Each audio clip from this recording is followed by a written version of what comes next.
Wie vroeg in de lente kleur in de tuin wil hebben, moet een beetje durven. Tenminste, dat vindt bloemist Chantal, die zelf niet zo bang is aangelegd. Vandaag neem ik jullie mee naar de wereld van verwilderingsbollen. Oftewel stinzenplanten genoemd.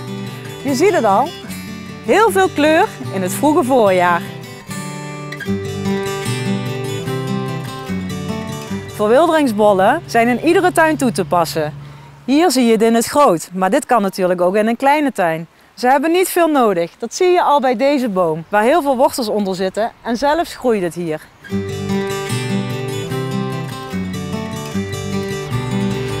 Dit is de kievitsbloem, oftewel Fritillaria. Hij dankt zijn naam aan zijn vorm en zijn kleuren. Er zijn heel veel hyacintachtige te verkrijgen als verwilderingsbol. Hier zie je de buishyacint, oftewel Puschkina.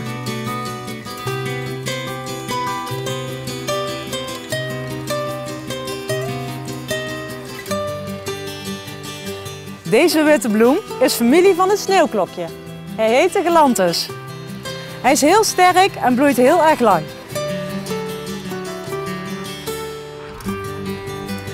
Dit is natuurlijk de bekendste bloembol die er is, de tulp.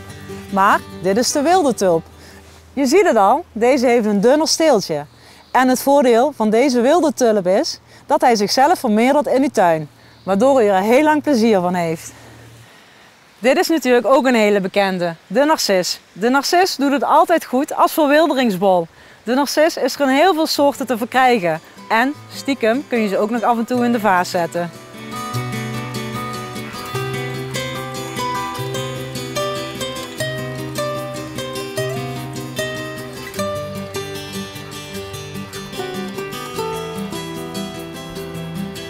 Je kunt verwilderingsbollen ook goed gebruiken als bodembedekker. Hier zie je bijvoorbeeld de bosanemoon. Dit is heel erg leuk om met andere, hogere verwilderingsbollen samen te combineren.